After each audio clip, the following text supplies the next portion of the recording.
أحب الوفاء بشتى الصور، أحب الوفي الأمين الأغر. بسم الله الرحمن الرحيم. وما تنزلت به الشياطين وما ينبغي لهم وما يستطيعون إنهم عن السمع لمعزولون فلا تدع مع الله إلها آخر فتكون من المعذبين وأنذر عشيرتك الأقربين واخفض فإن عصوك فقل إني بريء مما تعملون توكل على العزيز الرحيم الذي يراك حين تقوم وتقلبك في الساجدين إنه هو السميع العليم. هل ننبئكم على من تنزل الشياطين تنزل على كل أفاك أثيم يلقون السمع وأكثرهم كاذبون والشعراء يتبعهم الغاوون ألم تر أنهم في ظلمات يهيمون وأنهم يقولون ما لا يفعلون إلا الذين آمنوا وعملوا الصالحات وذكروا الله كثيرا وانتصروا من بعد ما ظلموا وسيعلم الذين ظلموا أي منقلب ينقلبون. صدق الله العظيم. اس سے پہلے اللہ تبارک و تعالیٰ نے بنی اسرائیل کے علماء کا تذکرہ کیا کہ نبی صلی اللہ علیہ وسلم کی نبوت کی وجہ سے خوف پیدا ہو گیا، اس لیے کہ جتنے بھی انبیاء آئے وہ بنی اسرائیل میں بھی انبیاء آئے تو انہیں بڑا ناز تھا. وہ کہتے تھے کہ ہم انبیاء کے اولاد ہیں، اللہ تبارک و تعالیٰ ہماری مغفرت فرما ہی دیں گے، اور جو آخری نبی آنے والے ہیں، جو آخری پیغمبر آنے والے ہیں وہ بھی ہماری ہی نسل میں آنے والے ہیں، یعنی ہمارے ہی باپ دادا کے خاندان میں ہوں گے. تو انہیں ایک بڑا ناز تھا، مگر اللہ تبارک و تعالیٰ نے نبی صلی اللہ علیہ وسلم کو اولاد اسماعیل میں پیدا فرمایا تو ان کے دلوں میں بغض آ گیا کہ آخری نبی ہمارے اندر نہیں آئے بلکہ اولاد اسماعیل کے اندر آئے. حالانکہ ان کی کتابوں کے اندر قرآن پاک کا تذکرہ، نبی پاک صلی اللہ علیہ وسلم کا تذکرہ کثرت سے موجود تھا. یہ بات اور ہے کہ بعض لوگوں نے دھیرے دھیرے اب تو ان تمام کتابوں کو مسخ کر دیا گیا، ان کے اندر بہت زیادہ تبدیلی کر دی، اصلی حالت پر کوئی کتاب بھی نہیں ہے.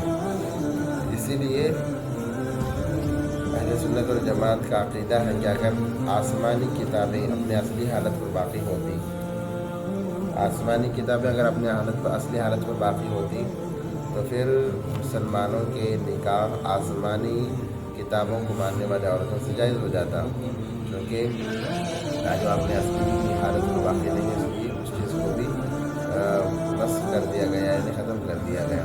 پھر علماء بنی اسرائیل کے علماء جانتے تھے، تمام چیزیں انہوں نے پڑھی تھی، اس کے باوجود وہ روزگردانی کرتے تھے، ان کا تذکرہ ہوا ہے. اس کے بعد میں نبی صلی اللہ علیہ وسلم پر وحی آیا کرتی تھی. ایک مرتبہ وحی آنا بند ہو گیا جسے فترت وحی کہتے ہیں، کبھی کبھی تاخیر ہو جاتی تھی. ایک مرتبہ بہت زیادہ تاخیر ہو گئی تھی تو پھر نبی صلی اللہ علیہ وسلم کو مذاق اڑایا جانے لگا.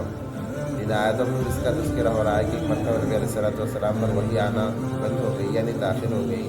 تو پھر ابو لہب کی بیوی نے کہا کہ جو شیاطین ان کے پاس وحی لے کر آتے تھے، اللہ کا کلام نہیں بلکہ عجیب عجیب باتیں لے کر آتے تھے، وہ شیطان ان کے پاس آنا انہوں نے بند کر دیا ہے، مذاق اڑانے لگی. تو یہ آیتیں نازل ہوئی. اللہ تبارک و تعالیٰ نے فرمایا کہ وحی لے کے آنے کے لیے مقرر فرشتے ہیں اور جبریل امین ہیں جو مقدس ہیں اور امانت دار ہیں. شیاطین قرآن لے کر نہیں نازل ہوتے، اسی کا تذکرہ ہو رہا ہے. وما تنزلت به الشیاطین، اور ہم نے یہ قرآن شیاطین کے ساتھ نازل نہیں کیا ہے، شیاطین کے سپرد ہم نے نہیں کیا ہے کہ وہ لے جا کر پہنچائیں. وما ينبغي لهم وما يستطيعون، وہ اس کے اہل بھی نہیں ہیں اور ان کے اندر استطاعت بھی نہیں ہے کہ قرآن پاک کو لے کر نازل. پہلے کیا ہوتا تھا کہ شیاطین آسمانوں پر جاتے تھے، اللہ تبارک و تعالیٰ لوح محفوظ سے قرآن کریم کو یا باتوں کو جبریل امین کو بتاتے تو یہ شیاطین آسمانوں پر جا کر سنتے تھے، باقاعدہ سنتے تھے، اور سن کر دنیا میں آ کر زمین پر آ کر کاہن لوگ جو ہوتے تھے ان کو سناتے تھے، اس میں جھوٹ بہت سارا گھڑ کر سناتے تھے، جس کی وجہ سے کاہن لوگ اس باتوں کو سچ سمجھ کر امت میں عام کرتے تھے، لوگوں کو بتاتے تھے کہ آسمان پر فیصلے یہ ہوئے ہیں، آسمان پر یہ فیصلے ہوئے ہیں. اس میں اکثر باتیں سچ بھی ہو جاتی تو لوگوں کو یقین ہو جاتا کہ دیکھو یہ باتیں سچ ہیں. کاہن لوگ سچ بولتے، اس لیے کاہنوں کو بڑا مانا جاتا. بہت زیادہ، جیسے آج عاملوں کو زیادہ مانا جاتا ہے، عامل جو بول دیں وہ پتھر کی لکیر سمجھتے ہیں، ویسے ہی کاہنوں کو مانا جاتا تھا۔ مگر جب قرآن کا نزول شروع ہوا، آسمانوں پر جنات کا، شیاطین کا جانا بند ہو گیا۔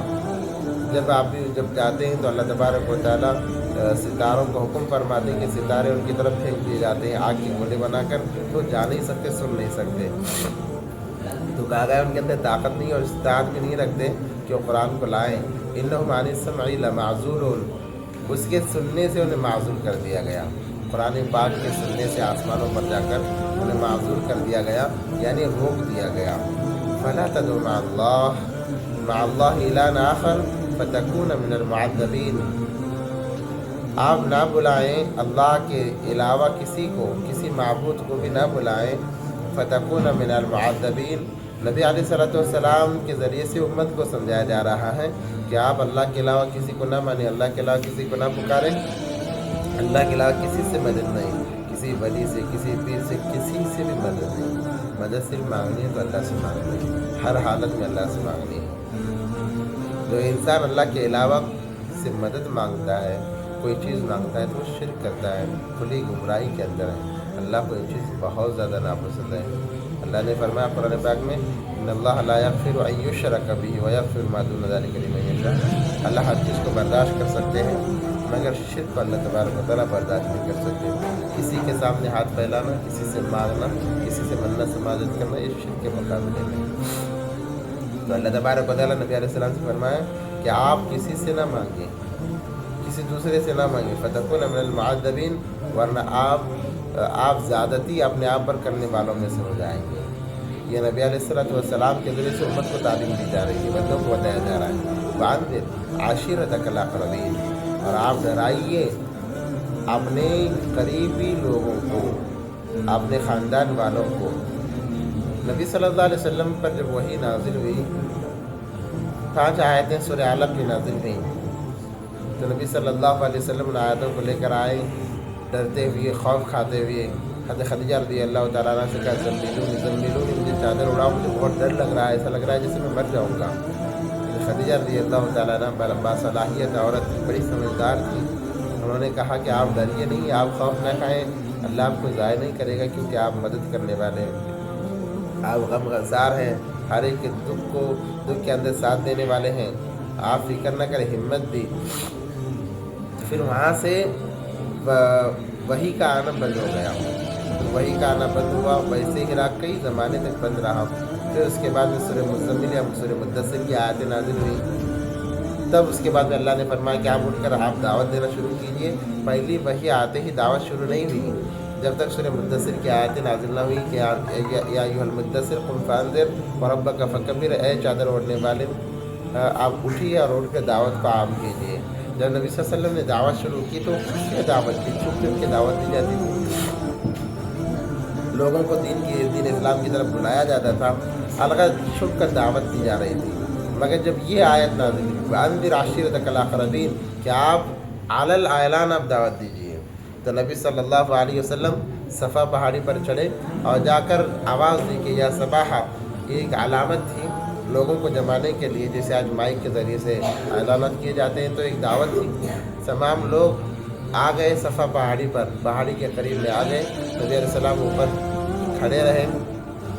جب سارے اہل قریش بنو ہاشم آ گئے تو نبی علیہ السلام نے فرمایا کہ اگر میں یہ کہوں، سب سے پہلے تو نبی صلی اللہ علیہ وسلم نے وہاں پر اپنے اخلاق کو پیش کیا، کہا کہ بتاؤ میں تمہارے درمیان 40 سال رہا ہوں، تم نے مجھے کیسے پایا؟ سارے لوگوں نے کہا آپ امین ہیں، آپ صادق ہیں، آپ سچے ہیں، کبھی جھوٹ نہیں بولتے، آپ وفادار ہیں، آپ کی اچھائیاں ہم تمام پر غالب ہیں۔ یہ الفاظ تھے اہل مکہ کے نبوت کا اعلان کرنے سے پہلے، آپ بہت اچھے ہیں، سارے مکہ والوں نے کہا۔ اس کے بعد میں نبی علیہ السلام نے کہا کہ اگر میں کہوں کہ پہاڑ کے پیچھے طرف ایک بڑا لشکر ہے، اس وقت میں صبح لشکر حملہ کر دیتے، جس کی وجہ سے بڑا نقصان اٹھانا پڑتا کہ ایک لشکر تیار ہے جو تم پر حملہ کرنے والا ہے، کہ تم صحیح مانو گے؟ کہا کہ ہم صحیح مانیں گے۔ کہ نبی علیہ السلام نے کہا اللہ کا ایک لشکر کھڑا ہوا ہے جو اللہ کو نہیں مانتا، اللہ کی نہیں مانتا، اس پر وہ حملہ کر دے گا، دنیا میں پریشانی، آخرت کے اندر بھی پریشانی۔ تم ایک اللہ کی طرف آؤ، ایک اللہ کو مانو، لا الہ الا اللہ محمد رسول اللہ صلی اللہ علیہ وسلم۔ جب یہ الفاظ نکلے تو سب سے پہلے پتھر جو پڑا ہے ابو لہب کی طرف سے، نبی علیہ السلام کی چچا کی طرف سے، اور اس نے کہا لہذا جماعتنا تبا لک یا محمد، کہا کہ تیرے لیے خرابی ہو، تیرا سارا دن آج بیکار جائے، لہذا جماعتنا، کہ تو نے اسی لیے ہمیں یہاں پر جمع کیا کہ تو ہمارے معبودوں سے ہٹا کر ایک کی دعوت دے رہا ہے۔ تو پھر اللہ تبارک تعالیٰ کی طرف سے سورہ لہب نازل ہوئی ابو لہب کی لعنت کے لیے اور اس کی بیوی کی لعنت کے لیے۔ میرا لمبا واقعہ ہے، اور اسی میں لوگوں نے پوچھا کہ آپ کے خدا کا نسب کیا ہے، آپ خود کے خدا کون ہے؟ تو پھر سورہ اخلاص میں نازل ہوئی الغرض۔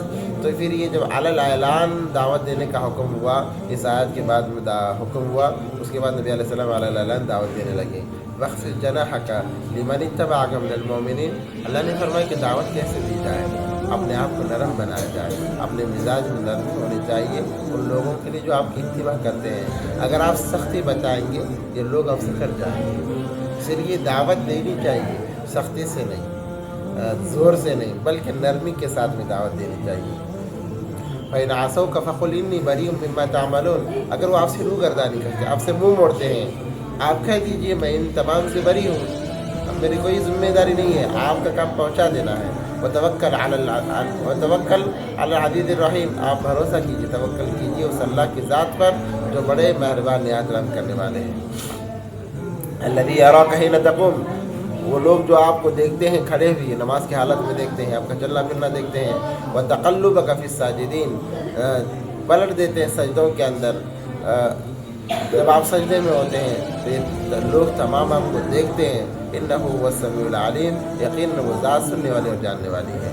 هل ننبئکم علی من تنزل الشیاطین، کہ آپ کو خبر نہ کریں، بات نہ بتائیں اس کی، من تنزل الشیاطین، شیطان کس پر نازل ہوتے ہیں؟ یہاں پر کہا گیا تھا نبی علیہ السلام پر شیطان نازل ہوتے ہیں، نعوذ باللہ، تو اللہ اس کی وضاحت فرما رہے ہیں کہ آپ کو بتاؤں شیاطین کس پر نازل ہوتے ہیں؟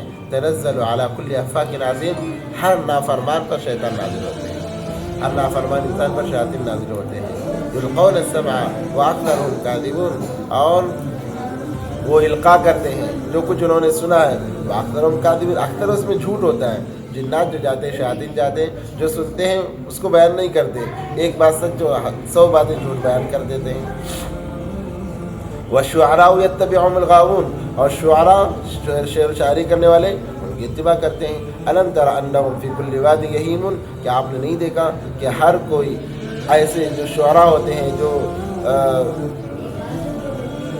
فعال دیکھنے والے ہوتے ہیں، وہ وادیوں میں بھٹکتے رہتے، وادیوں میں پھرتے رہتے ہیں۔ وَأَنَّهُمْ يَقُولُونَ مَا لَا يَفْعَلُونَ، اور وہ کہتے ہیں مَا لَا يَفْعَلُونَ، وہ کہتے کچھ اور ہیں، کرتے کچھ اور ہیں، بتانا کچھ ہوتا ہے، کرنا کچھ ہوتا ہے، ان کا وہ معاملہ ہوتا ہے۔ إِلَّا الَّذِينَ آمَنُوا، مگر وہ لوگ جو ایمان لائے، وَعَمِلُوا الصَّالِحَاتِ، نیک اعمال کی، وَذَكَرُوا اللَّهَ كَثِيرًا، اور اللہ کو کثرت سے یاد کیا، زیادہ یاد کیا۔ وَانتَصَرُوا مِن بَعْدِ مَا ظُلِمُوا، مدد کی گئی، وَانتَصَرُوا مِن بَعْدِ مَا ظُلِمُوا، ظلم کے بعد میں ان کی مدد کی گئی، ان پر ظلم ہوا اس کے بعد میں ان کی مدد کی گئی۔